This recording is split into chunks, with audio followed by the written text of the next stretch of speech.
Judge Robert Bushhold's lips tightened in anger as Jeff Landry, his son-in-law, sat smiling contentedly. Across the table from Jeff sat Angel Jelly Landry, Jeff's disgusting, vicious daughter. And next to the little red-haired harlot sat Arabella Belly Hall, Jelly's girlfriend. Times they're changing.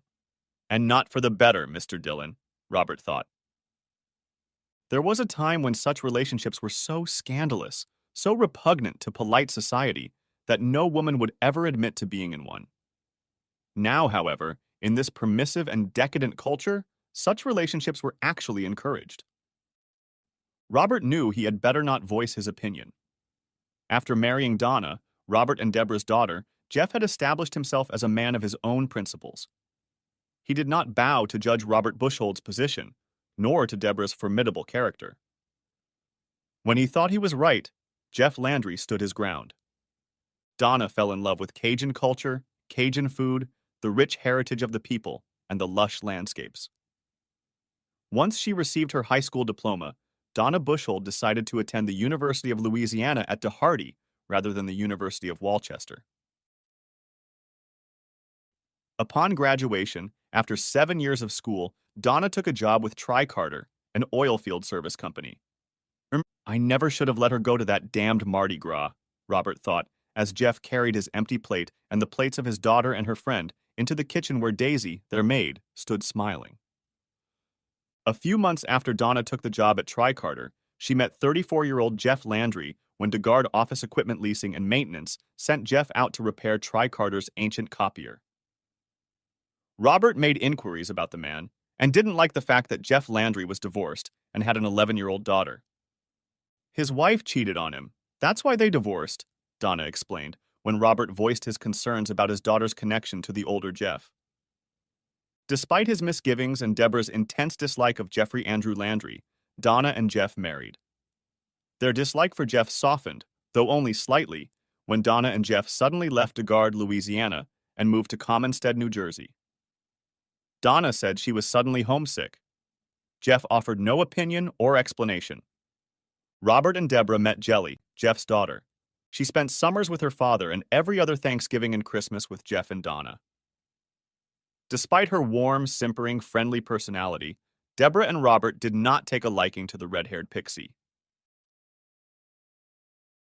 On the first Thanksgiving, as soon as Jeff placed Jelly's plate in front of her daughter, Deborah announced to the assembled family that, since it was Jeff's first Thanksgiving with them, he would do the dishes. "This is fine china. It belonged to my grandmother and must be hand-washed," Deborah stated adamantly. Jeff looked at the amused faces of Robert, Donna's two brothers Bobby and Richard, Robert's mother Genevieve Bushhold, Deborah's two sisters, and their husbands. Straightening up, Jeff took his daughter's hand and helped her up from her seat. "Donna, we're leaving. Are you coming?" said Jeff, leaving no room for argument. "Why, Mom?" snorted Donna, hurrying after her husband. "Well," Deborah replied. Susan, Bobby's wife, and Tricia, Richard's wife, glanced over. Both women silently applauded the way Jeff had handled the situation. Later, as the men sat in the living room watching soccer, Susan confided to Tricia that if Deborah had pulled that little stunt, she would have a lot less of her grandmother's Chinese dishes to treasure. From that day on the rare occasions when Jeff Landry came to the Bushhold home, Deborah and Robert treated their son-in-law with cool politeness. Donna had somehow convinced Jeff that since this was the first Thanksgiving that his daughter and her friend lived in Commonstead, New Jersey, they should try to show Jelly and Belly a nice, traditional Thanksgiving dinner. If the cold atmosphere bothered Jeff, he didn't react in any way. If the awkward silence bothered Jeff, Jelly, or Belly, they didn't show it. All three of them sat at the large, decades-old wooden table and ate really good food. Deborah's lips tightened unhappily as she heard Jeff complimenting Daisy and thanking the woman for the delicious food. Didn't the buffoon realize he should be thanking the hostess? Even if Deborah didn't prepare the food, she provided it. Therefore, one should thank her, the hostess, not the paid servant. After that, the 15 guests, Deborah and Robert, retired to the parlor while Daisy and Pet, Daisy's sister, brewed coffee and cut pumpkin pies. During dinner, Jelly, Angel Landry, blabbed that she was pregnant. Wonderful. Just wonderful. Another worthless hedgehog siphoning off our tax dollars for the rest of eternity, Robert thought dejectedly. Now, in the living room, Susan politely asked Jelly what she planned to name the baby.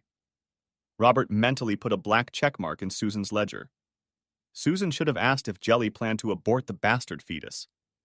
Or adopt, of course, Robert muttered, but immediately faltered when Jeff threw him a stern look. We don't know, Jelly said, giving her blonde friend a loving look. We were thinking Peyton if it's a boy. You know, Peyton Jeffrey Landry Hall, Belly said. And Andrea, if it's going to be a girl, Jelly said. Andrea Michelle Landry Hall.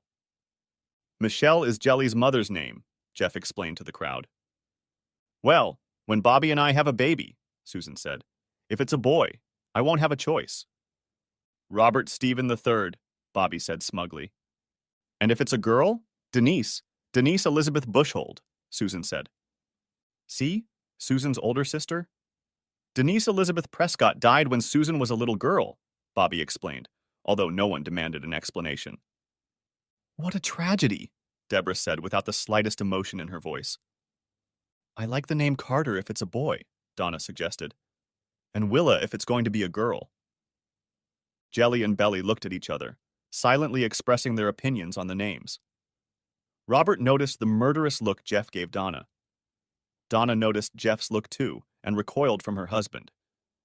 You bitch. Incredible goddamn bitch, Jeff growled, his voice full of venom. Hey now, Bobby said, rising to his feet. How I wish you would, Jeff growled, also rising to his feet and clenching his fists. Bobby was 6 inches and 50 pounds. Even after 4 glasses of his father's oak leaf whiskey, Bobby was smart enough to realize he stood little chance against his sister's little Cajun, especially since the latter looked so indignant at this point. Daddy? Asked Jelly, noticing the tension in the room. That bitch! That little slut wants you to name my grandson after her lover, Jeff growled, glaring at his wife with hatred. The women in the room gasped at the man's vulgarity and his revelations. Donna burst into tears. Robert rose from his comfortable chair, determined to take control of the situation. Don't come home. Do you hear me? I don't want to see you. I don't want either of you anywhere near me. Do you hear me? Ordered Jeff, heading for the door. Daddy, wait! We need to get our coats, Jelly called out, following her father. I'll get them, Belly offered. Belly rushed past the bulky Robert Bushhold and rushed into the guest room. She quickly found her coat, Jelly's coat, and Mr. Jeff's coat. She grabbed their purses and ran back to the front door of the house. As she passed Donna, Belly saw a wrinkled woman, a defeated woman. She didn't see the usually haughty Miss Donna, who grinned at her and Jelly. Belly wondered why she had no compassion for the real Donna Landry. Thanks, sweet booger, Jeff said, calling Belly by the nickname he had given her when Jelly had introduced her best friend to her daddy. I'll give you 2 a ride to your apartment, Jeff said, as they climbed into his dark green 2016 Dodge Ram 3500 megacab pickup truck. Don't you need any help? Asked Jelly. I guess. I probably need a ton of help. What can you 2 do? Nothing, said Jeff. Daddy, I'm so sorry, said Jelly. I know you loved her. You said it right, sweet bunny, Jeff sighed. Loved her. Past tense. The trio fell silent as Jeff drove through the eerily quiet streets of Commonstead, New Jersey. Everyone seemed to be at home, enjoying a quiet dinner with family, friends, and loved ones. Jeff turned down a small dead-end street and pulled up to an apartment complex. Past tense. When I found out about her little affair with Big Bill Carter, God, it took everything I had not to kill her, Jeff said as he put the car in the parking lot. Minnie, Mrs. Carter, Big Bill's wife, put an end to it before I could. Then she said, let's move back to New Jersey. Belly and Jelly waited for Jeff to continue his narrative. The stove was blowing hard, and they didn't feel like getting out of the truck into the brutal wind. I thought, sure, why not? I mean, I don't have all the facts. Did he coerce her? Did he threaten her? I really thought I'd put it all behind me, put it in the past where it belonged. But just what? Jeff tapped the steering wheel. You want you to name my grandson? My precious grandson, after that worthless, low-life son of a bitch? Belly and Jelly jumped up as Jeff let out an anguished cry. He pounded his fists on the steering wheel again. Finally, he sighed and pressed the electronic door locks, unlocking the truck. Bye, Daddy. I love you, Jelly said, kissing her father gently on the cheek. Bye, Mr. Jeff. I love you, Belly said, also kissing the man on the cheek. Why do you have such a stupid big truck? Complained Jelly, climbing out of his truck in reverse. I mean, he's a man. They think a big truck says they have a big thing or something, Belly told Jelly. Jeff smiled as he saw the cheeky grin of his daughter's girlfriend before she slammed the truck door shut. He watched the two girls run up the metal steps to their apartment. He honked lightly as they entered their small apartment on the 3rd floor. At the 3-bedroom house he and Donna had rented with a foreclosure, Jeff entered and looked around. Going from room to room, Jeff was horrified to see that there was nothing here that he needed. Other than clothes and tools, there was nothing here that belonged to him alone. In the 5, almost 6 years of their marriage, Donna had squandered almost everything Jeff owned. Oh, shit. That almost makes everything easier, Jeff muttered. Going into their joint checking account, Jeff divided it 50-50, withdrawing the money electronically. He did the same with 2 savings accounts. One was a joint account, and the other was the account they had opened in hopes of buying a house. Each pay period they paid their bills, and 10% of the remaining balance went into the house account. Jeff then opened a link to another bank. After transferring the funds he had just embezzled, Jeff opened an account in Jelly's name and deposited the money into it. He used his daughter's address and cell phone number and set Michelle Bordelon's initials and date of birth as the password. After gathering his clothes and tools, Jeff loaded up his truck and drove to the Hideaway Inn. He smirked when the board clerk informed him that there were free movies in the room.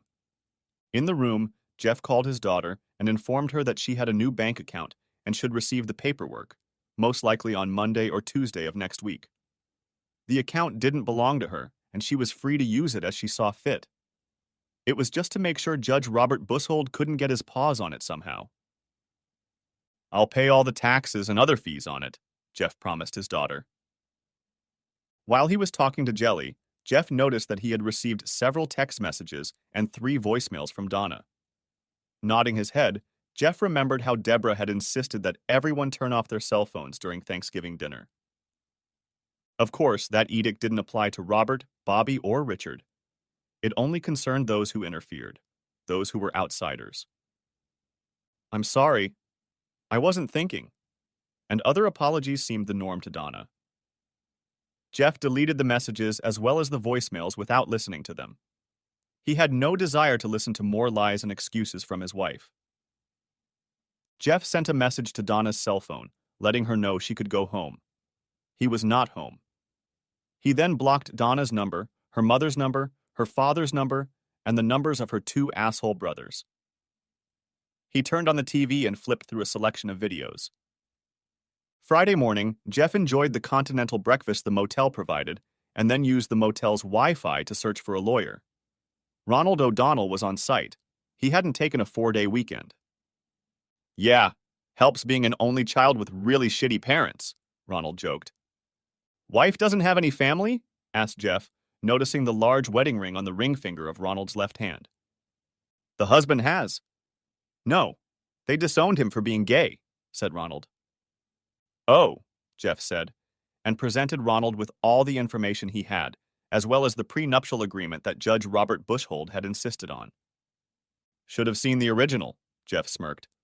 Gave Donna everything if I ever farted wrong once. Familiar with Judge Robert Stephen Bushold? I can imagine, Ronald said. Unfortunately, you continued to cohabit with Mrs. Landry even after you learned of her infidelity. I assume you also continued to enjoy contact with her. Enjoying is perhaps too strong a word, Jeff smirked as his cell phone rang. I'm sorry. I have to take this. It's my boss. Patrick Turner apologized for calling Jeff at a time when Jeff was supposed to be on a 4-day weekend. Patrick had a client, a longtime customer who was having trouble with an older model color copier. Patrick promised a double fee if Jeff could get this beast working properly. I told him it's 3 hours minimum. He's desperate, Patrick advised. Give me an hour. I'm right in the middle of things, Jeff said. Hell, dump your load and get to Joe's office ASAP, Patrick ordered, grinning. Will do, boss, Jeff said. Do you want me to give her my regards? No, find out if she has a sister, Patrick said, and ended the call. Using the phone, Jeff transferred money from his new account to pay Ronald's fee. Ronald promised to file the paperwork with the Salado County Clerk of Court's office by the end of the day. He shrugged when Jeff reminded him again that Donna's father was Judge Robert Bushhold. The Salado County Clerk of Court must have been ordered to take his time in processing the paperwork filed by Jeff Landry or any attorney acting on his behalf. Grinning, Ronald simply filed the same documents with the state of New Jersey, bypassing Salado County. The smirk disappeared from the court clerk's face when a filing notice flashed on her computer screen a minute later. Next, Judge Bushhold tried to overpower Jeff and his attorney. Thanks to her daddy's connections, Donna had hired the law firm of Cooper, Farnsworth, Wells, and Associates. Ronald grinned as he and Jeff sat at the large conference table across from James Farnsworth and the 3 junior partners. New Jersey is a no-fault state. Jeff was suing for irreconcilable differences, not adultery, although suing for adultery and proving adultery would have given Jeff a more favorable outcome. So the 4 attorneys representing Donna Landry were just spinning their wheels, smacking their lips and making noises. There was cheerful Christmas music playing from upstairs. A small plastic Christmas tree stood in the corner of the conference room, and underneath it were presents in smart wrappers. Jeff was sure the presents were just empty boxes wrapped in brightly colored holiday wrapping paper. When James Farnsworth finally stopped talking, Ronald and Jeff stood up. James's piggy eyes went wide with surprise when Ronald and Jeff opened the conference room door. Thanks for the coffee, was all Ronald said as they left the room. Jeff felt a pang of conscience as he heard Donna burst into tears. The door closed with a click, muffling her sobs. He followed Ronald to the elevator. Between us? Ronald sighed heavily as the elevator doors slammed shut. I hate divorces. Yeah, they pay the bills, but... Being a judge, Robert Bushhold had managed to schedule a hearing in front of Judge Shirley Howard very quickly. Disregarding Ronald's objections, Judge Howard scheduled no less than 8 counseling sessions with a certified marriage counselor. Jeff and Ronald shrugged as they left the courtroom. A pathetic Christmas tree cowered in the corner of the hallway. Looking at the plastic symbol of the cheerful holiday, Jeff wondered how old the tree was. He was willing to bet the tree had been purchased decades ago. Over the years, the metal trunk and the grooves that attached the branches to the metal trunk had slowly deteriorated. Even the ornaments seemed old and dull. Look, do your 8 classes, try not to piss anyone off, and then we'll see, Ronald sighed as they waited for the elevator. You know what? I'll take the stairs, Jeff decided, as Donna and her troupe of lawyers stepped out into the hallway. Dr. Roberta Stitwell was a woman in her early 40s. She wore no makeup and dressed in sloppy clothes. Her long, graying brown hair was gathered in a severe bun, and her glasses were constantly sliding down the tip of her nose. Her waiting room was devoid of any glamour, with uncomfortable hard plastic chairs as seats. Even with cheerful Christmas music playing overhead, there was no visual reminder of the season in Dr. Stitwell's waiting room. Dr. Stitwell's office was no better. There were no paintings on the walls, and the walls themselves were a faded white. Her desk was quite serviceable, brown in color, and her chairs were stiff, wooden. When Jeff picked up one of the chairs and set it as far away from the other as possible, her eyes strained. Wow, what an uninviting office you have, Jeff said after Dr. Stitwell finished listing her credentials. I put the chairs there on purpose, Jeff, Roberta snapped back. I'm sure you did, Jeff agreed. And since you insist we address you as Dr. Stitwell, my name is Mr. Landry. So you think you're going to play hardball with me, Jeff? Grinned Roberta. Jeff's friendly smile irritated the woman. Trying to regain control of the session, Roberta turned to Donna and asked what she hoped to get out of the session. Jeff, Jeff, please put your phone away, Roberta demanded, before Donna could begin to speak. Okay, Roberta, Jeff agreed easily. Dr. Stitwell, the woman snapped back. Oh, then I'm Mr. Landry, Jeff repeated. But I'm recording these sessions. When we go before Judge Howard, I want proof that I actually participated, that I complied with all reasonable requests. You can't record these sessions, Roberta shrilled. Oh, crap. When do you pay me $210 an hour? Jesus, Donna, really, did you go out of your way to find the most expensive consultant in Commonstead? But when you pay me, then you'll tell me whether I can record these sessions or not, Jeff said firmly. He bestowed the apoplectic woman with another benevolent smile. Donna waited until the showdown between her husband and the doctor was over. Besides, who knows? Maybe your words will prove so inspiring, so beneficial, that I'll want to listen to them over and over again, Jeff offered, smiling broadly. Go ahead, Donna, Roberta snorted, conceding to Jeff Landry in this confrontation. For the next 30 minutes, Donna, snorting and sobbing, told her side of the story. She detailed that she hoped that she and Jeff, the absolute love of her life, had a chance to find love for each other again. After all, we're expecting our first grandchild, Donna snorted. Jeff? Mr. Landry? Asked Roberta, as Donna blew her nose into the very cheap napkin Roberta had provided. Yes, Roberta? Dr. Stitwell? Asked Jeff. Your goals? Roberta snapped back, annoyed that Jeff had picked up on her deliberate use of his name. Huh? To get a divorce from this willfully unfaithful woman, said Jeff. And? Said Roberta, blushing with anger as Jeff sat up and looked at her in silence. And? Asked Jeff. Don't you have anything else to add? Commanded Roberta. Oh. Oh, okay, said Jeff. Your waiting room sucks. Your office is even worse. None of the rooms are warm, welcoming. There's no thought of making your customers feel at ease, comfortable. I meant, Roberta snorted. What about when someone meets you for the first time? Instead of greeting them, establishing some rapport? You try to overwhelm them, subdue them by listing all your degrees and the many dissertations and theses you've published. And so, after intimidating your clients into accepting that you are some kind of expert, an authority, you force them to approach you by your bought and paid for title, again instead of establishing some kind of rapport or rapport empathy, Jeff continued to attack. Mr. Landry, that will be enough, Roberta shrilled. And let's talk about you personally, Jeff continued. Jesus Christ, have you ever heard of makeup? I'm not telling you to put on makeup like a whore, but God almighty. Put a little effort into it. A little lipstick under the eyes to get those circles out. A little foundation, okay, in your case a lot. Just even out that blotchy skin. Remember, we have to look at you. A little eyeliner, some mascara. Try to do something with those flat, dirty brown eyes of yours. Mr. Landry, that's more than enough, Roberta progressed. And that hair. You know, my sister used to put her hair up in a bun or braid it in a French braid when it needed to be washed, but she didn't have time.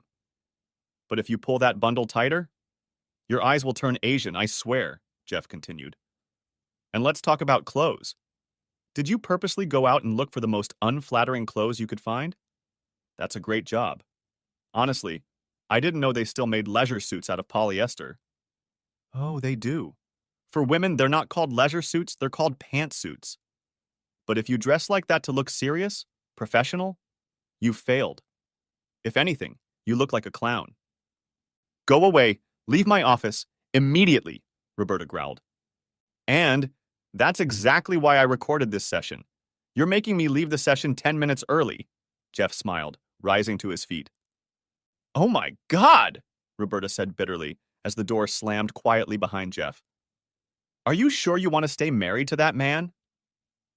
Donna answered nothing, rising to her feet.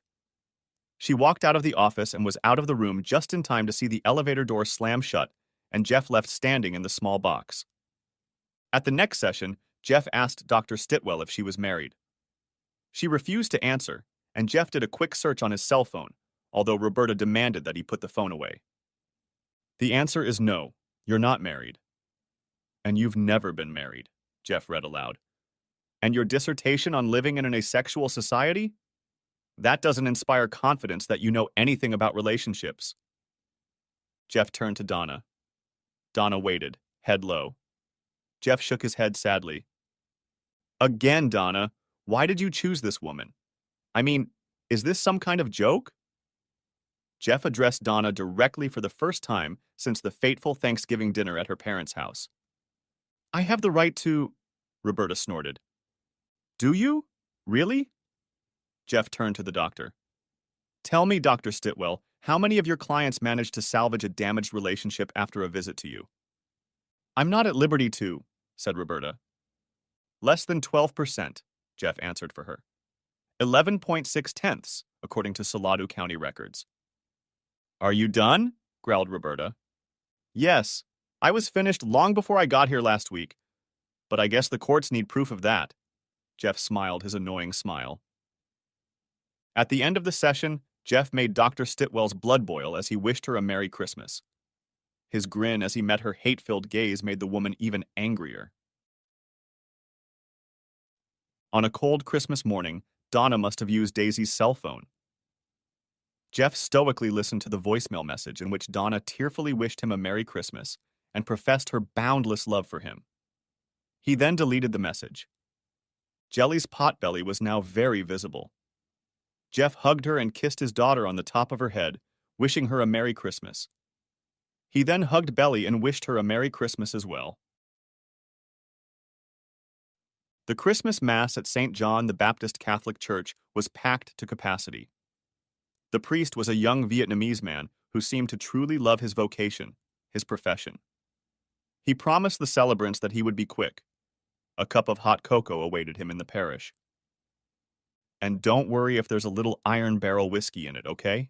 He said, eliciting a few understanding chuckles from the congregation. Back at their apartment, Jeff, Jelly, and Belly were unwrapping Christmas presents for each other. Jeff looked up when Belly quietly asked him if he missed Miss Donna. I know, Belly, Jeff said thickly. Once that trust was shattered, broken? Really? I was just waiting for the next Big Bill Carter to show up and take her away. At the third session, scheduled for Tuesday, January 4th, Jeff let Donna vent her frustration. He let Dr. Stitwell lead the session, politely answering Dr. Stitwell's questions, but not elaborating on his answers unless asked. But gee, Mr. Landry, you knew about Donna's infidelity, but you continued your relationship with her, Dr. Stitwell asked, losing patience with this tedious man. Well, Dr. Stitwell, before I continue, can I ask Donna one question? Said Jeff, smirking at the woman's sudden outburst of anger. Yes, of course, the woman agreed. Donna, why did you end your affair with Big Bill? Asked Jeff. I realized it was wrong, Donna replied, stammering. I realized that I was a married woman, married to the man of my dreams, and no amount of money and power was going to help me deal with Big Bill Carter. He was just a physical presence, you know? But in the end, I decided that, as exciting as it wasn't worth losing you. Jeff, Mr. Landry, who are you calling? Shrilled Roberta. Hello, Mrs. Carter? Asked Jeff into his cell phone. Roberta didn't miss Donna's sigh or the sudden loss of color. Turning her head, she stared at the horrified customer, diverting her attention away from Jeff Landry. Mr. Landry, I said Roberta, still looking at Donna. I'm sorry. Yes, ma'am, Minnie, Jeff smiled. So, Minnie, I'm going to put you on speakerphone, okay? Great! Minnie Carter's cheerful voice came from the speaker. Hello, Donna. How are you doing? Mr. Landry, turn that off. Immediately, Dr. Stitwell muttered, getting up from her wobbly chair. So, Minnie, why did Donna end the affair with your husband? Asked Jeff, looking with hard eyes directly at the defeated Donna Landry. Because she knew I would kill her if she didn't, Minnie replied without hesitation in her voice. Huh? Could you please elaborate? Asked Jeff, getting up and moving the cell phone away from Roberta. Yes. I walked in on her and my husband as she and my husband were writhing like little animals on his Italian leather couch. When I put a huge butcher knife to her throat. Minnie giggled. Mr. Landry, I said turn it off. demanded Roberta, trying to reach for the cell phone. Yeah, she still has a scar from where you cut her, Jeff said, pulling his arm forward so the phone wouldn't reach Roberta. Turn it off, Donna sobbed. Just, just turn it off. The little tramp emptied her bladder and bowels all over the couch, Minnie giggled, happily retelling the story. I think Bill was more upset about losing the couch than his little affair. Oh, hi, Minnie. Let me send you a picture, Jeff said, turning away from Roberta. By the way, thanks for the pictures you sent me. They might come in handy, you never know. Ha, said Minnie. Who's that, Jeff? That's Donna and her dad, said Jeff. Notice any resemblance? Huh. Can you say electric complex? Agreed Minnie. Looks just like Big Bill, doesn't it? You win, Donna sobbed, snuggling up to him. Okay? You win. So, Roberta, Dr. Stitwell, now that we've established that Donna is a liar, said Jeff, looking at the puffing and puffing consultant. Out! I want you out of this office right now, Roberta shouted in rage. Judge Shirley Howard was not amused as she read Dr. Roberta Stitwell's report. Despite Judge Bushhold's thinly veiled threats, Shirley signed the papers confirming Jeff and Donna Landry's divorce. Reading the file that Shirley had courier delivered to his office, Robert bit the inside of his cheek. Wincing at the pain in his bleeding cheek, Judge Robert Bushhold cursed Jeff Landry again. Donna, his beautiful girl, looked haggard, defeated. She'd lost 20 pounds she couldn't afford to lose since that Thanksgiving dinner. And God only knows why you even bother staying married to that little coon-ass, Robert muttered, tossing the papers onto the cluttered desk. Picking up his cell phone, Robert dialed Patrick Turner's number. He informed Patrick that it was in his best interest to have Jeff Landry lose his job so he couldn't come back and demand spousal support from Donna. Yeah? Lay off the bushhold, Patrick laughed. Like I'm going to lose my best employee just because your little feelings were hurt. You know, I don't think you can afford to go up against me, Turner, Robert snorted. What the hell? Patrick laughed. It'd be a real shame if you lost the county score, Turner, Robert threatened. Oh, shit. Did I forget to tell you? You're being recorded, shit, Patrick chuckled. You can't use... It's not acceptable, muttered Robert. Who says it can be used in court? I just accidentally gave it to a certain Suladu Crier reporter we both know, declared Patrick. Geez, Robert S. Buchhold, you're just a dumbass, Patrick said to himself that evening as he saw a police tail trailing behind him. At the next corner, a patrol car flashed its headlights. Patrick pulled to the side of the road and pulled out his cell phone. A grinning policeman approached the driver's window. Good evening, Sergeant Parnell, Patrick said affably. Why was I pulled over? License and registration, Sergeant Parnell barked. Of course. Sergeant Parnell, I'm reaching into the glove compartment to get my car papers, Patrick said, reaching for the passenger side of his car. I'll be right back, Sergeant Parnell barked, roughly snatching the documents out of Patrick's hands. Sergeant Parnell took his time getting into his patrol car. When he finally got tired of keeping Patrick Turner waiting, he got out of the warm patrol car again and approached Patrick's vehicle. He frowned when he saw Patrick talking on his cell phone. So, do you think your lawyer can do anything for you? Asked Sergeant Parnell to himself, frowning. There he is, Patrick said, lowering the driver's window again. Sir, hang up the phone and get out of the car, Sergeant Parnell barked. Did you hear him? Asked Patrick on the cell phone. Yes, I heard him, replied Captain Albignelli, whose voice came through the car speakers as Patrick switched the call to his Bluetooth. This is Captain Albignelli. Officer Parnell? Why is Mr. Turner being ordered out of the car? It's Sergeant Parnell, Sergeant Parnell stammered, losing all bravado. If you can't give me a satisfactory answer to my question, that would be Officer Parnell, snapped Captain Bignelli. Robert Bushhold had no qualms about the misfortune that had befallen Sergeant Parnell. Men like Sergeant Parnell were expendable. He had managed to get the county to turn over the maintenance contract to a new service company. The loss of revenue hurt Patrick Turner somewhat, but the loss of the account only lasted until the cable network in the courthouse itself failed, and the smaller company was unable to fix it. The new company was also unable to retrieve information from the old filing system, jeopardizing decades of records from 1985 to the present. Jeff, I know that if I send you out, it will really stir up some feather bedding. Patrick smiled as he negotiated a contract renewal bonus for his company. No, no, Miss Varney, you heard me. 25,000 or hey, good luck with your system. I've been telling you for years that you need to upgrade.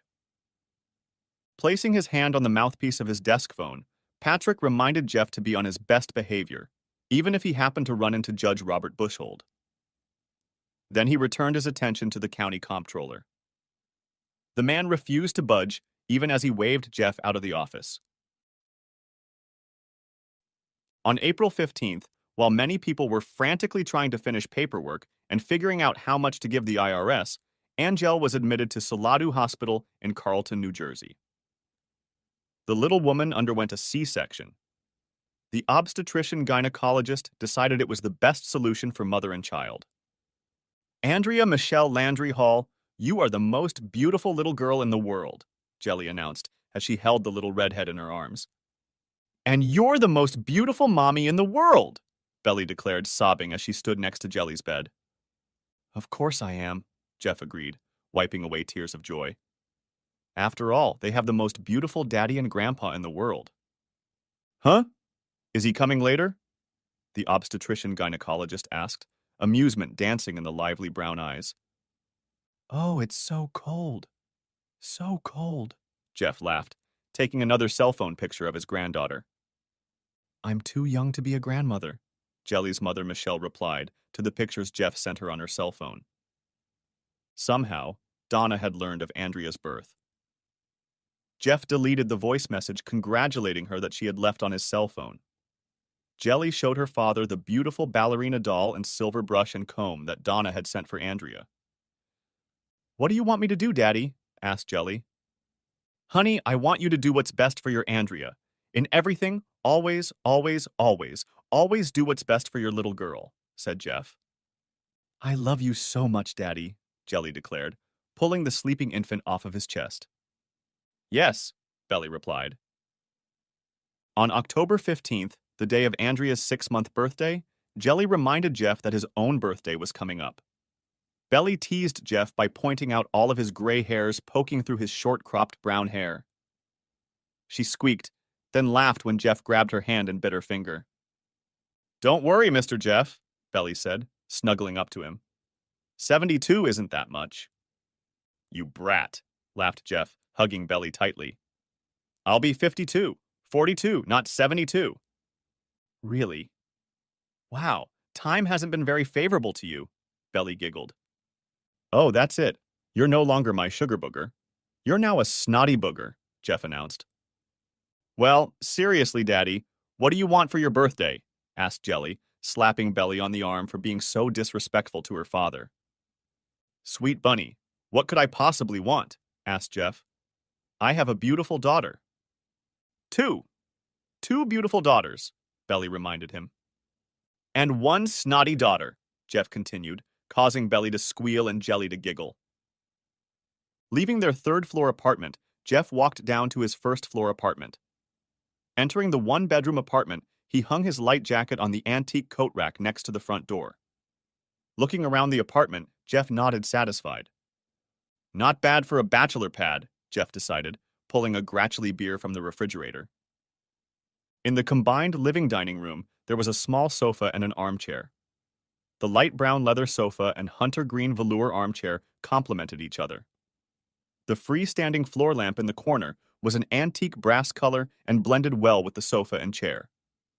The table and 4 chairs in the dining room were light brown wood with antique brass details. Jeff hadn't noticed it when he'd bought the set at the thrift store, but it was Belly who pointed out that the table, chairs, and floor lamp matched the 2 rooms perfectly. The kitchen was small, barely functional, but since he cooked mostly for one, it was appropriate. When he'd moved in, Jeff had thought Donna would have immediately given up the apartment just because of the kitchen. The bathroom was also paltry. There was barely enough room to turn around in the cramped room. But since Jeff used the room for the bare necessities, it suited him just fine. He wouldn't be taking a bubble bath, doing his makeup, or styling his hair.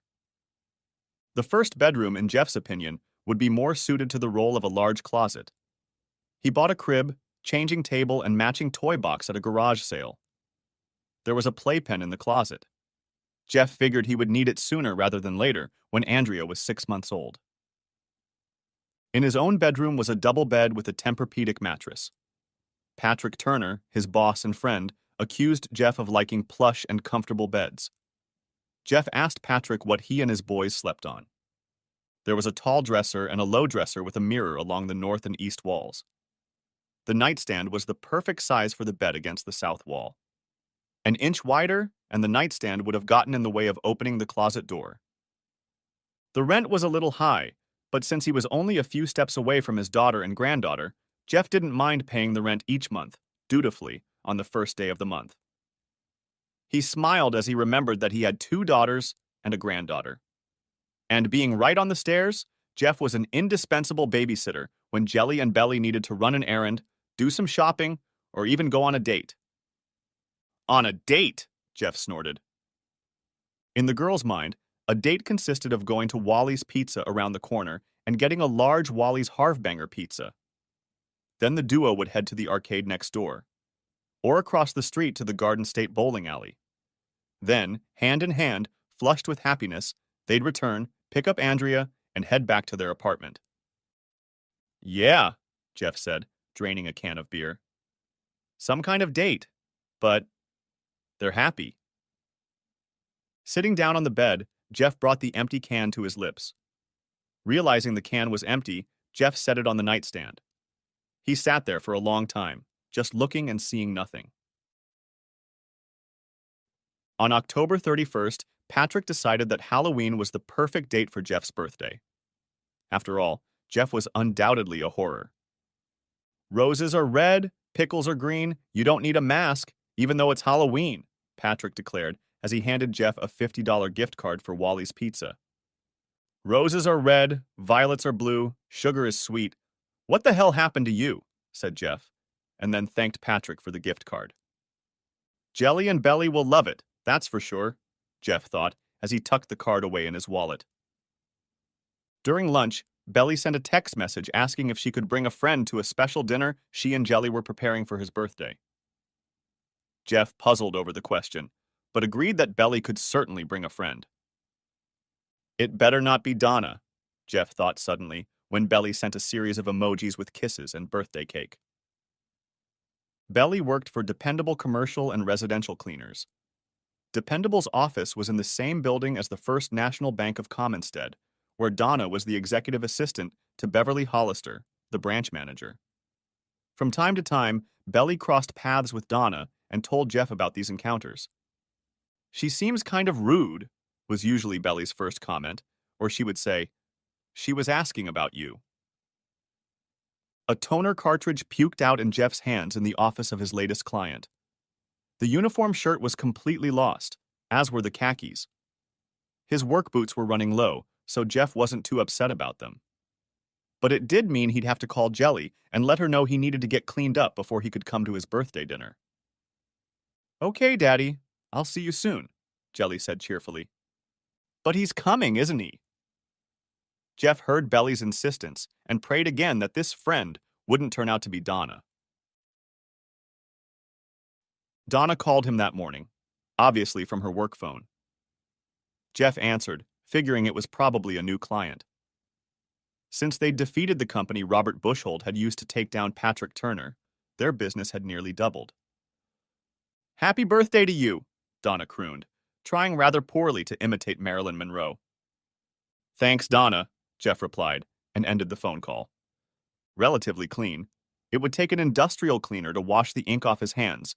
Jeff went up to his daughter's apartment. As he knocked on the door, he heard 3 squeals and smiled as he heard sounds of youthful glee and happiness on the other side of the door. He's here. Andrea, the birthday boy is here, Jeff heard Jelly announce as Belly swung the door open. Hi, sweet goat, Jeff smiled as he kissed the pretty blonde. I thought I was Snotty Potty, Belly insisted. Hi, you must be Belly's friend, Jeff said to a very pretty redhead sitting at the small dining room table. Daddy, this is Sydney, Belly introduced. And guess what? It's her birthday today, too. Looking into the girl's eyes, Jeff felt a small spark. Shaking the girl's warm, soft hand, Jeff thought it must be static electricity. He stared into her caramel brown eyes for a long moment before letting go of her small hand. Yeah, Mom's in Trenton at some symposium, and Dad swears he's in Vancouver on business and there's no way he can get away. Sydney smiled. Arabelle? Belly said I just have to come. You'll have chicken and sausage gumbo and... Is that what I smell like? Exclaimed Jeff. Oh, and happy birthday. Sorry, I didn't know, so I didn't get you a card. You can give it to her tomorrow, suggested Belly. Hi, Daddy, Jelly smiled proudly from the stove. Sweet Bunny, when did you learn how to make roux? Jeff asked. God, it smells fantastic. It's really out of a jar, Jelly confessed. Mama sent it a couple weeks ago when I told her I wanted to make you a gumbo. Well, that was very nice of her, Jeff said, slightly surprised by his ex-wife's gesture. Back in the living dining room, Jeff greeted his granddaughter. Andrea bestowed him with a two-toothed grin from her playpen. Then Jeff returned his attention to Sydney Poore. She was a redhead with pale skin and a scattering of freckles. Miss Michelle even sent Crystal's hot sauce, Belly informed him, placing a large bottle of the delicious hot sauce on the table. Yes, ma'am, enthused Jeff. Happy birthday to me. Jeff was served first, although he insisted that Sydney should be served first. She was served her second serving and waited while Jelly and Belly took their bowls. Small bowls of potato salad stood next to each. Before sitting down at the table, Jelly placed 2 packs of saltine crackers on the table. Jeff tasted the gumbo, then picked up a bottle of hot sauce. Sydney tasted the dish cautiously, then goggled at Jeff. How can you put more hot sauce in here? Asked Sydney. He's a Cajun, shrugged Belly. And that gives him a cast-iron stomach? Asked Sydney. While they ate, Jeff learned that the 22-year-old redhead was Walden Donaldson's executive assistant. She'd been working at King Sanitation and Disposal since she'd gotten her certification at Salado County Votech, first as a secretary and then moving to the executive director's office. No, sit down.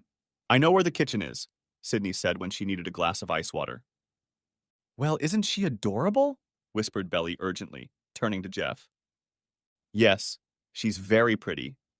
And young, replied Jeff. Too young for me. Geez, Belly, she's the same age as you and Jelly. Yes? And? Whispered Jelly. She's a couple years older, objected Belly. Are you guys talking about me?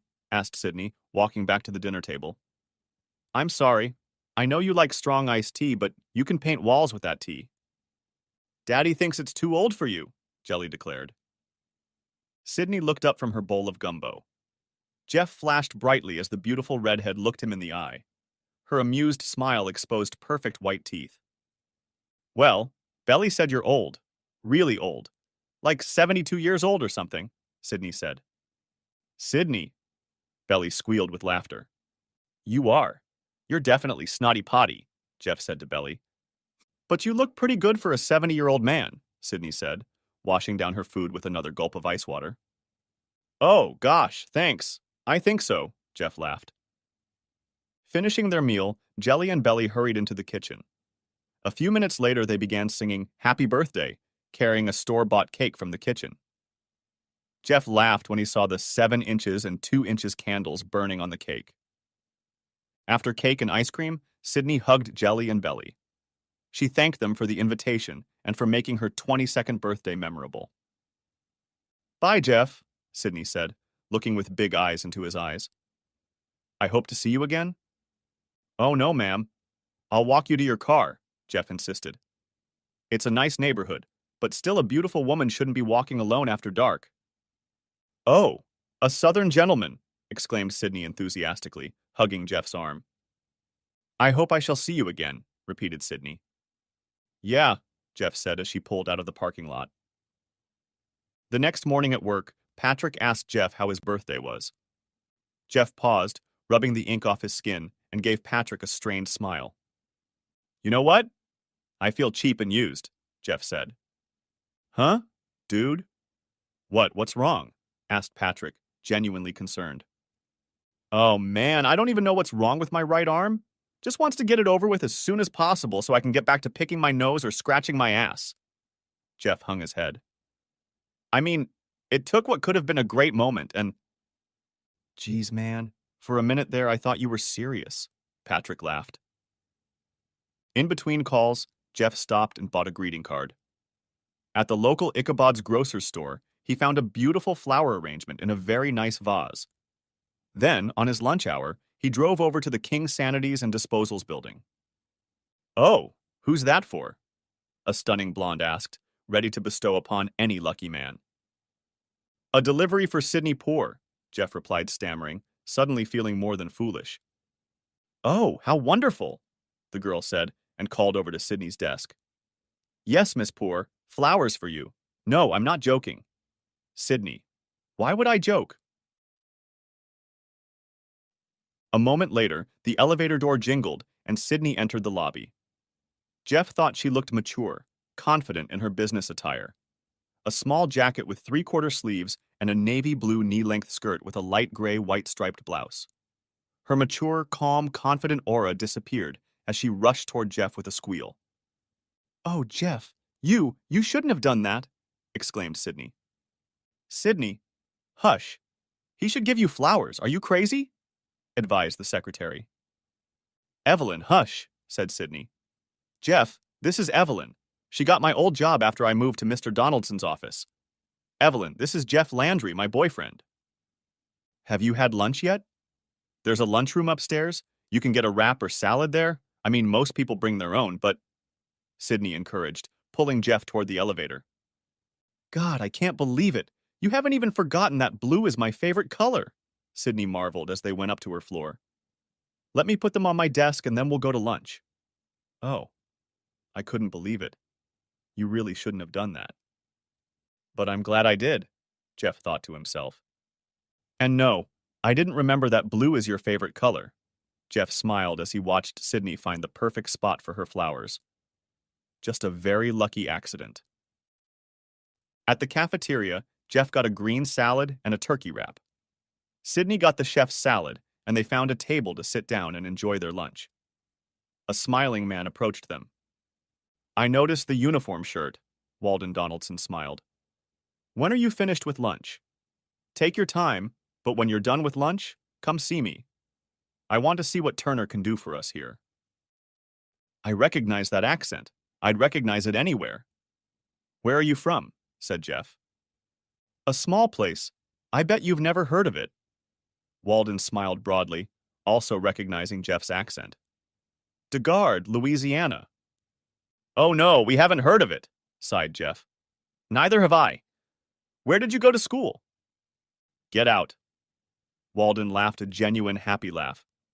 If you end up here, stop by, you hear? Back in the office, Jeff casually informed Patrick that they were in line for a service contract with King Sanitation. Patrick snorted incredulously. What? You've been having fun with that son of a bitch? I've been trying to get them for the last 3 years, Patrick scoffed. I almost had... What was that guy's name? Brian. No, Bryce Adams. But then they kicked him out of there. No. I told him you'd entertain him, Jeff smiled. With a $50 gift card to Wally's Pizza burning a hole in their wallet, Jelly and Belly couldn't wait to go out on a date. So Jeff pulled out the playpen and set it up in the living room. Warming up the remaining gumbo, Jeff sat down and began to enjoy the delicious meal, the perfect ending to what had been a really good day. Okay, this Friday? No, I won't be able to babysit my granddaughter, Jeff told the two girls as they came to get Andrea. I have a date. Thanks a lot, Belly, Jelly rebuked playfully. Whatever, Belly smiled, slinging her diaper bag over her shoulder. Ready? Jeff and Sidney went to a Chinese restaurant for dinner, and Jeff impressed Sidney with how easily he used chopsticks. Then they went to a local corn maze, followed by a hayride, and ended the outing with a mug of hot chocolate by a roaring fire. Saturday night, Sidney took Jeff to a laser art exhibit. Jeff liked the spectacle, but the hard techno music was too loud and, frankly, unnecessary for his taste. During the week, Jeff was able to keep an eye on his granddaughter. He was attentive to the infant, even as one text message after another popped up on his cell phone. But suddenly, Friday and Saturday were busy. Jelly complained good-naturedly, and Belly puffed up with smugness. The Saturday before Thanksgiving, Jeff and Sydney were at an Italian restaurant in Carlton. They had planned to go to a neighborhood nightclub. Sydney wanted to dance and knew the drummer of a cover band. Jeff said suddenly, looking toward the door of the restaurant. Problem? Asked Sydney, looking up from her Caesar salad. Oh, no, said Jeff. Then why did you say like that? Sydney nudged him, watching the hostess lead two people to a table nearby. This is Donna, my ex-wife, Jeff admitted, looking at a very gaunt Donna Bushhold and Seamus McCullen, her high school boyfriend. Jeff knew that Deborah, Donna's mother, approved of Seamus. She had said so more than once in Jeff's presence. Deborah had also hung a picture of Seamus and Donna from the prom in a place of honor on the mantelpiece. Jeff had no idea where Deborah Bushhold had put the picture from Donna and Jeff's wedding. More than once at dinner, Deborah had told Donna about Seamus's latest accomplishments. She's beautiful, Sydney said, looking at the blonde hair and expensive clothes. Sydney, she looks emaciated, Jeff said. Jeff noticed the bags under Donna's eyes. The makeup hid them well, but Jeff knew his ex-wife too well not to notice them. Jeff could also see that Donna had lost a lot of weight. The skin on her face was stretched. And although she was smiling as she looked at a grinning, posing Seamus McCullen, Jeff could see that the smile didn't reach Donna's eyes. Shaking his head, Jeff returned his attention to the Caesar salad. Do you want to leave? Asked Sydney. What? And skip the sausage and linguine you've been talking so much about? Asked Jeff, as the waitress took their plates of salad away. Run your mouth? Sydney hummed. Running, all about how this is the best sausage and linguine I've ever had. I'll never be able to eat anything else in my life, Jeff teased. Oh, shut up. I didn't say anything like that to Jeffrey Andrew Landry, protested Sydney, laughing. After a truly delicious meal, Jeff paid the bill and helped Sydney up from her seat. As he turned to give Sydney his hand, Jeff heard a loud gasp. Looking over, Jeff saw Donna's haggard face looking up at him. Jeff saw her eyes fill with tears as he held Sydney's hand in his. The cover band was a good band, with a good singer. They would never get a recording contract, but they could pay their bills by performing at gigs like this. Jeff and Sydney danced while the band played. When they left for a break, Sydney pulled Jeff backstage. Rowdy smiled and didn't try to stop Sydney. Even as he talked and joked with the musicians, Jeff was haunted by his ex-wife's anguish. When the band called a break again, Sydney said it was time for them to leave. Snuggling up to him as they walked to his pickup truck, Sydney not so subtly asked Jeff if his apartment was clean. What do you care? You won't see it in the dark, Jeff said, as his brain heard her words and what they meant. I'm not calling in a dirty bathroom, Sydney protested. Sweetheart, my Sydney, my apartment is clean, Jeff assured her as he helped her into his truck. Remember, I'm sitting with my granddaughter in this apartment. It's clean. As Jeff tried to keep the traffic laws out of his mind, Robert Bushhold felt his hatred for Jeffrey Andrew Landry rekindle within him. After months of therapy that Robert Bushhold was ashamed to even think about, his daughter seemed to have finally emerged from her cocoon of self-punishment. She even agreed to go on a date with Seamus McCullen. And just to make sure of that finally, her ex-husband showed up to see her. According to Seamus, Jeff was there with a red-headed tramp who didn't look old enough to drink the wine they consumed during the meal. None of the cell phone photos of Jeff and his companion that Seamus took with his cell phone showed the woman's face. Robert had to agree. The dress was too short to be decent. The clothes she was wearing were expensive, and Robert recognized the Rolex watch on the girl's right wrist.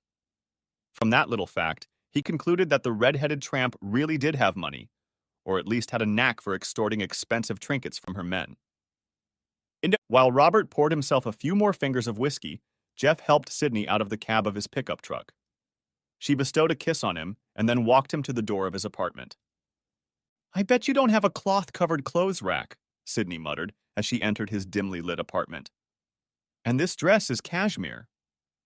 Huh.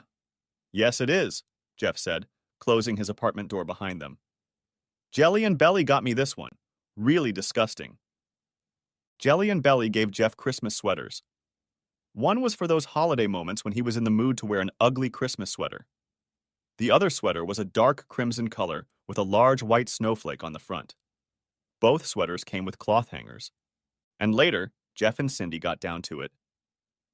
When Jeff came to, it was still dark outside. Glancing at his watch, Jeff realized it was 12 minutes past 6. After a quick breakfast of scrambled eggs and toast, Sydney prepared to leave the apartment.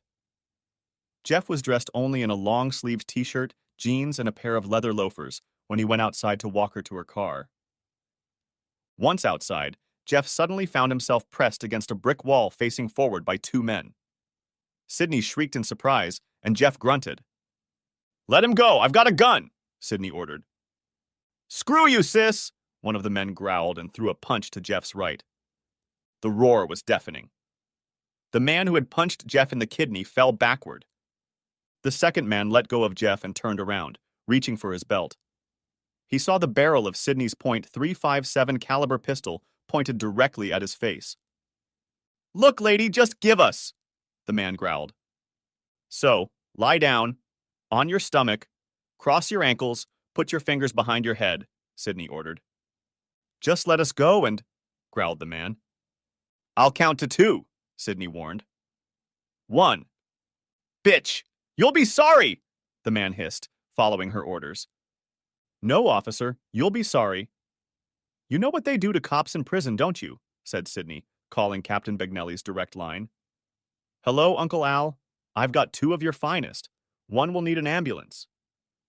"Lady, you're going to get in the shit," Officer Parnell advised, listening to Sydney's conversation. Next to him, Jeff was kneeling on the sidewalk, still trying to catch his breath.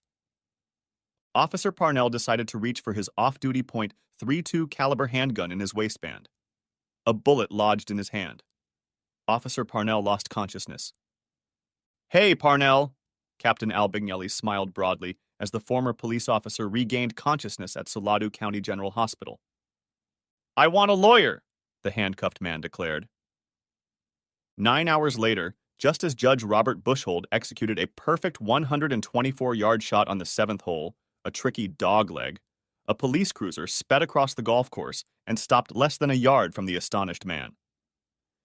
Seamus McCullen, his father Angus McCullen, and Angus's business partner stood, mouths open in shock. "Robert Bushhold? You're under arrest," Lieutenant David Poore said as he stepped out of the car. "He's here. They're here." Jeff couldn't keep from laughing as he heard Sydney's enthusiastic squeal from inside the huge structure. "Jeff? Mom, this is Jeff!" Sydney exclaimed as she introduced Jeff to Judge Shirley Howard. "This is Jeff Landry." "We've met, but I'm sure she doesn't remember me," Jeff smirked, extending his hand to shake the elegantly dressed woman's. "Oh, I remember you," Shirley purred. "I remember you perfectly. That jerk Robert Bushhold nearly froze my ear off yelling at me about that divorce." "Yeah, sorry about that," Jeff said. "And these are my daughters." "And then you turned my little girl into Annie Oakley?" continued Shirley, then gasped, looking at the stroller. Oh, who's that? Who's that little angel?" "Jelly and Belly, and this is their daughter Andrea." Jeff smiled proudly as he watched Judge Shirley Howard kneel on the floor and coo over the slowly recovering Andrea. James Poore was much older than Judge Howard. But even though James was 79 years old, you could read intelligence in Jeff's gray eyes. He also had a firm handshake. "Glad you're here, Jeff. May I call you Jeff?" James said in a firm voice. "Our house would be completely empty. My oldest Jimmy is serving at the Pentagon. No, we can't talk about what he does there, but he wouldn't be able to join us. And David. David could show up, but he's a senior officer on duty. And God only knows where Samuel is right now," Shirley said as she led Andrea over to James. "Look at her, isn't she adorable?" "Well, look at that." "Oh my goodness, look at that red hair," James cooed over the smiling baby. "What a gorgeous little girl you are." Daddy likes redheads, Sydney whispered loudly, pointing to her mother's red hair. Judge Shirley passed the bar exam and began practicing under the name Shirley Howard. And even after she met and married James Samuel Poor, she kept her maiden name. Professionally, I'm known as Judge Shirley Howard, she smiled. But everywhere else, I'm known as Shirley Poor. The luckiest woman in all of New Jersey, James declared with a twinkle in his gray eyes. The most, began Jelly to ask. Because she's married to me, James said, smiling broadly. How those eyes haven't turned brown yet is a mystery to me, Shirley smirked, shaking her head. You're just full of shit. Over the Thanksgiving break, more and more of Sydney's clothes and other belongings had migrated from her house to Jeff's apartment. And by the third morning when they woke up together, Jeff had discovered one crack in Sydney's perfect facade. Sydney was having trouble boiling water. Even scrambling eggs was beyond her strength. And when would I ever learn? Laughed Sydney. Sydney laughed embarrassedly. Not that Consuelo was going to teach me. Back at work the Monday after Thanksgiving, Jeff walked into Patrick's office. Patrick waved a stack of papers at Jeff. What the hell, Landry? Tired of being a shoddy repairman? Accused Patrick. You think you're a salesman now? What? What are you talking about? Asked Jeff. And what the hell is this shit, you half-wit? I'm your best. Somehow we just got James Poor's investment group account, including all of his rental properties. And James Poor only does commercial leases, so we're talking about equipment, not little washers and dryers and refrigerators and... Oh. Hey, you. Do you know how to work on refrigerators? Perked up Patrick, waving the stack of papers again. No, I don't. But what does that have to do with me? Said Jeff. Oh, come on. Like you don't know who James Poor is? Scoffed Patrick. Well, yeah, I know, agreed Jeff. Yeah, and by the way, good for you for putting that asshole Judge Bushhold behind bars. Christmas fell on a Monday. On December 18th, the Monday before Christmas, Jeff made an unscheduled stop at the J.S. Poor building. The well-preserved executive assistant refused to let Jeff beyond her desk. She slowly, methodically typed in the information, then made Jeff cool his heels on the soft leather couch as she continued to type on the keyboard. Finally, she picked up the phone and quietly muttered a few words. Jeff almost laughed when the assistant's cold, indifferent blue eyes suddenly widened and her posture straightened. She muttered something else, then put the receiver back on the stand. Excuse me, Mr. Landry. He said for you to come in, the woman said, getting to her feet and heading for the large wooden door behind her desk. Would you like some coffee, Mr. Landry? Some tea? Water? Coffee, 2 creams, no sugar, Jeff smirked as he walked past her into James Poor's large office. Let me guess. Frida's got you twiddling your thumbs in there, James laughed, stepping around the desk to shake Jeff's hand. Yes, sir, pretty much, Jeff agreed, extending a firm handshake to James. Don't worry, she'll offer to spin them for you next time you come over, James smiled, sitting down on the front edge of the table. So, what brings you to these parts? The coffee was as good as anything Jeff had drunk since moving from DeHard to Commonstead. Nothing could compare to the rich coffee his grandmother used to make in her old, battered cast-iron coffee pot. Jeff's mother used a French press, and it was almost as good as Mears coffee. A French press? I'd like to try it, James admitted. But Jeff, did you really come here to talk about coffee? No, sir, Jeff smiled, and then got to the point of his visit. Despite being a Baptist, but not a practicing Baptist, Sydney had accompanied Jeff, Jelly, Belly, and Andrea to midnight mass at St. John, the Baptist Catholic Church on Christmas Eve. She marveled at the festivities and sang along with the children's choir. Jeff smiled, discovering another flaw in his gorgeous girl. Sydney wouldn't be able to carry a tune in a bucket, but she smiled happily as she sang along. As Jelly and Belly carried Andrea the diaper bag and stroller up the 2 flights of stairs to their 3rd-floor apartment, Jeff kissed Sydney goodbye.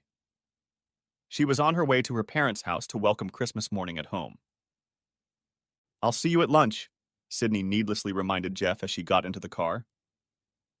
In the morning, the only cloud in the crisp, cold Christmas morning was a tearful voicemail message from Donna's new cell phone number. Belly informed Jeff that a new executive assistant was sitting at Miss Hollister's desk at the bank downstairs. She didn't know what had happened to Donna. She had been there one morning, sitting at the desk. Donna even smiled at Belly and waved at her when Belly walked into the bank to get her paycheck. The next time Belly walked into the lobby of the bank, there was no one behind the counter. And a few days later, a new face was sitting behind the counter. Donna only managed to say, "Merry Cry" 3 times before bursting into sobs. Jeff deleted the remaining 3 minutes and 14 seconds of voicemail without listening to her. Then he blocked the new phone number. "Yes, Donna, Merry Christmas," Jeff thought, as he pushed aside Sydney's creams, lotions, hairpins, and rubber bands to find his can of shaving cream buried under the debris. Sydney had put all of Jelly, Belly, and Andrea's gifts in the trunk of her car when she left for her parents' house at 1 hour and 48 minutes in the morning. So Jeff managed to put on a dog expression when he told Jelly and Belly that he didn't have any presents for them. He did, however, have a few gifts for Andrea, some very cute outfits. Jelly put a cute Christmas sweater on Andrea and pulled matching pants over the baby's bulky diaper. The family then made their way down the stairs. Jeff was vigilant for possible trouble. The recent attack was still fresh in his mind. Shirley and James had gone a little overboard with gifts for Andrea. Lieutenant David Poor stroked his wife's belly and asked if Shirley and James planned to spoil little Sarah when she came into the world. "Maybe," James teased. "Oh, I'm sure we'll get her something," Shirley snorted, and David and his wife Elizabeth smiled broadly. "Well, this is it," James said, as the last present was opened. "Thank you so much for my new coat," Belly said.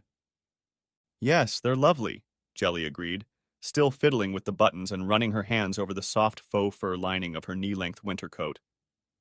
"And thanks for my French press coffee pot," James said to Jeff. "Look, just look.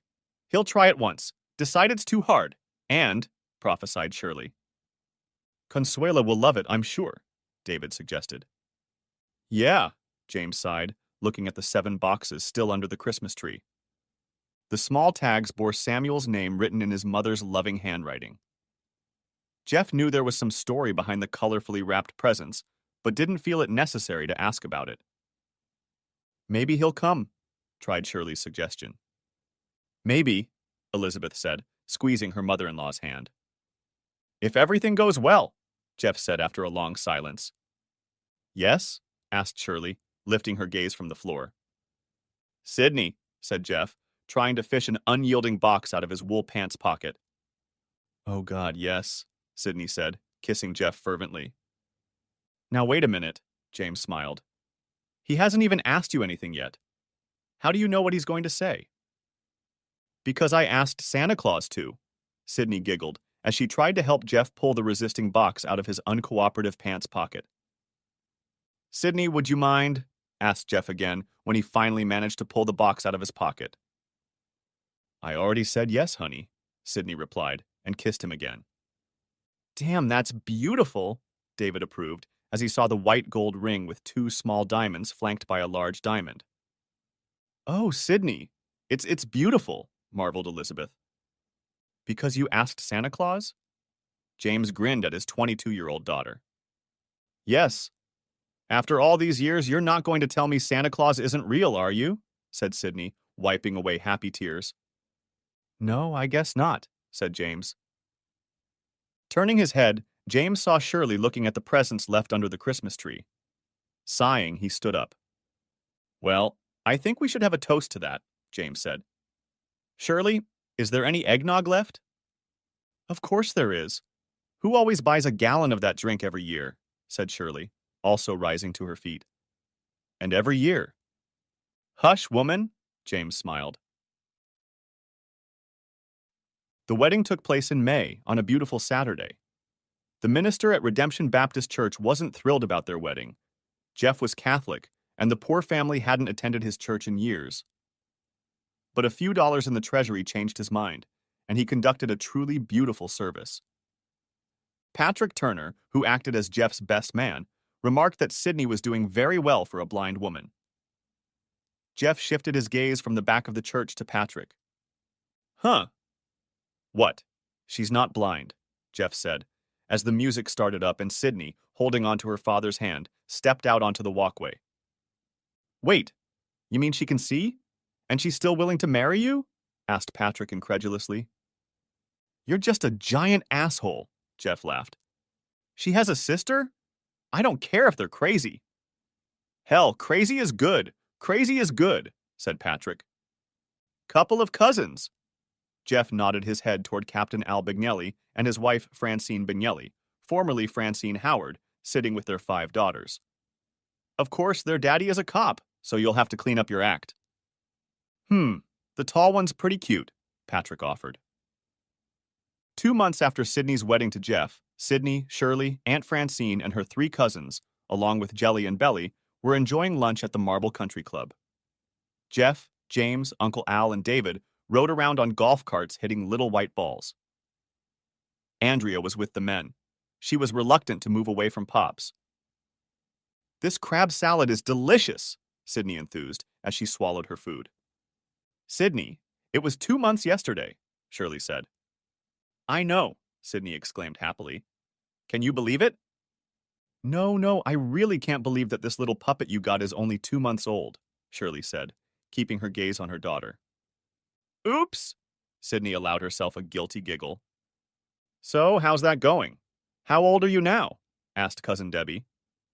About 4 months, Sydney admitted. We think he or she is going to be a Christmas baby. A great rumbling sound was heard. Jelly, Belly, and Sydney turned and saw the waitress looking at them with an expression of horror on her gaunt face. Jelly was the first to recognize the gaunt woman. Donna? Asked Jelly. The end. Thanks for watching. I hope you enjoyed it. So subscribe to my channel and watch the next video.